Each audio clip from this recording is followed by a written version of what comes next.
Bonjour à tout le monde. Donc aujourd'hui on se retrouve dans l'épisode 2 et je voulais vous parler comment préparer son intervention.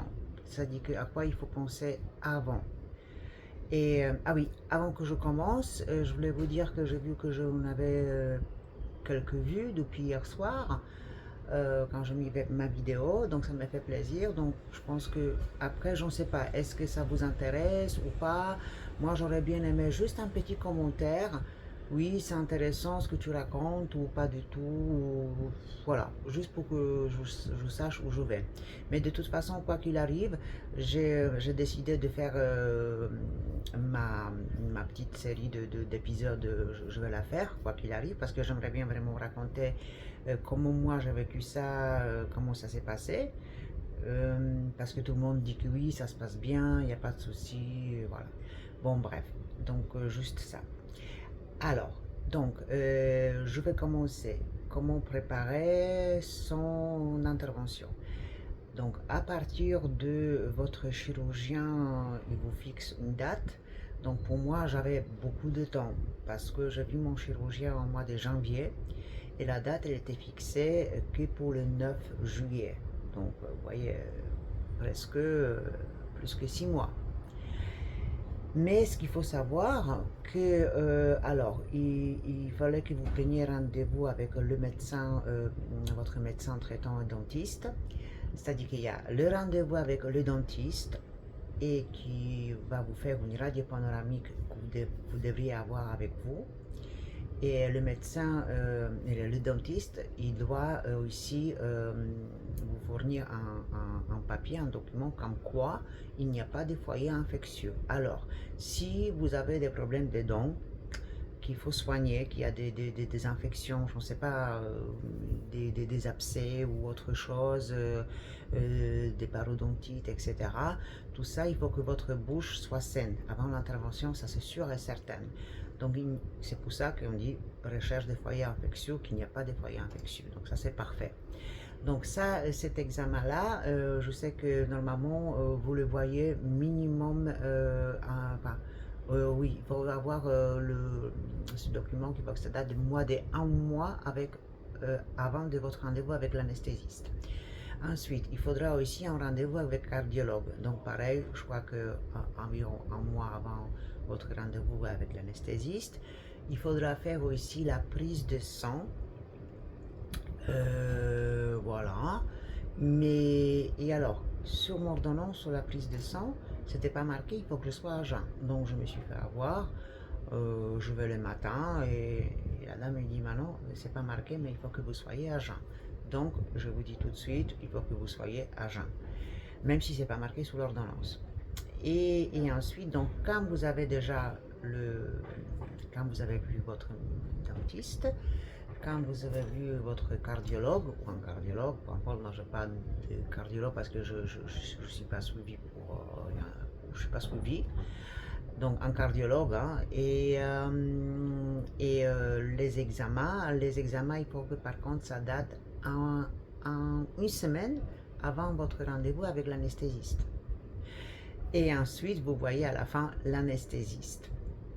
Donc, alors, je répète, le dentiste avec la radio panoramique, cardiologue, la prise de sang une semaine avant avec le rendez-vous avec l'anesthésiste, et à la fin, c'est l'anesthésiste. Voilà. Et aussi, qu'il faut que vous sachiez que moi, je ne savais pas, je suis ça par hasard parce que avant que, avant mon intervention, quand j'avais déjà des douleurs de la hanche qui étaient assez importantes, et donc je voyais pendant quelques séances mon kiné. Et il m'a demandé, est-ce que vous avez pris des rendez-vous avec une infirmière qui va venir vous faire des soins après post-opératoire, enfin, après la chirurgie? J'ai dit non, je pensais que c'est l'hôpital qui va s'en occuper, qui va me désigner. Non, en fait non, il faut que vous trouviez aussi quelqu'un qui va venir carrément déjà dès le lendemain de votre sortie de l'hôpital, puisque normalement, moi dans mon cas, mais je pense que c'est à peu près dans tous les cas pareil, à partir que bah, vous sortez un jour et le lendemain, il y a l'infirmière qui vient à domicile. Tout est pris en charge par la Sécu, bien évidemment, on ne paye rien. Euh, Elle va faire tous les jours des injections. Normalement, moi, j'ai une prescription pour 35 jours. C'est des injections des anticoagulants. Voilà. Pour éviter tout ce qui est phlébite, pour éviter tout ce qui est... euh, euh, j'ai oublié. Ça va me revenir, je vais vous dire après. Voilà. Et aussi, il y a aussi des soins. Il faut changer le pansement au niveau de la cicatrice tous les 3 jours. Euh, donc, ah oui, et ensuite, normalement, au bout du 21e jour, quand vous êtes déjà rentré à la maison, au bout du 21e jour, l'infirmière ici, elle va enlever les points de suture. Voilà. Et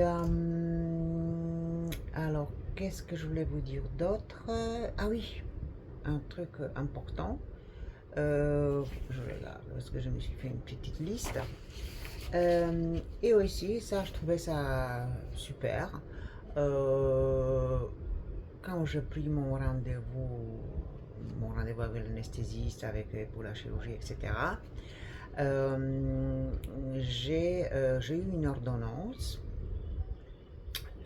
pour commander, comment dire, un package, un pack post-opératoire. Et ça, c'est aussi pris en charge à 100%. Enfin, je pense que c'est dans le cas de tout le monde. Moi, j'ai eu, donc on a chacun une sécurité sociale, voilà, et une mutuelle. Donc, moi, j'ai les deux, donc c'est pris en charge à 100%. En fait, moi, j'ai rien payé pour l'intervention, rien du tout, pas un centime. Et donc, et on commande ces packs qui arrivent très tôt, parce que dès qu'on a rendez-vous, on peut commander ces packs-là. Et donc, ces packs-là, écoutez-moi ce que j'ai reçu. Donc, ceinture de soutien abdominal hanche. Ensuite, une paire de cannes anglaises dont je m'en sers. 2 paires de bas de contention, classe 2 PF. 3 boîtes de pansements post-opératoires et une boîte de pansements hydrocellulaires adhésifs. Donc il y a 10 pansements dedans. Alors pour vous dire, dans tout ça, je ne m'en sers pas du tout de la ceinture de soutien abdominal hanche. Mon chirurgien il m'en a pas parlé, le kiné non plus, donc je ne m'en sers pas. Et les 2 paires de bas de contention, je ne m'en sers pas du tout parce qu'on est en plein été, je ne supporte pas ça et je ne le porterai pas. Voilà, donc c'est dommage. Et par contre, je voulais vous dire juste le coût de tout ça. Parce qu'en fait, le coût de tout ça, nous on ne paye rien, mais c'est 152,69 €. Et donc ça, ce qui est plus cher, je ne vais pas utiliser. La ceinture notamment, qui coûte 70,61 € et aussi 2 paires de bas, 21,96 €. Donc 70, presque 100 € qui est dépensé pour rien. Bon, bref. Et ensuite, j'ai hâte de vous raconter mes étapes de guérison, parce que moi, comme vous savez, je suis sortie déjà de l'hôpital. Et juste pour vous dire que ça avance vachement bien et je suis très contente. Donc j'espère vous revoir aux prochains épisodes. Et n'hésitez pas à me laisser un petit commentaire, peu importe ce que vous voulez me dire. À très bientôt, à demain.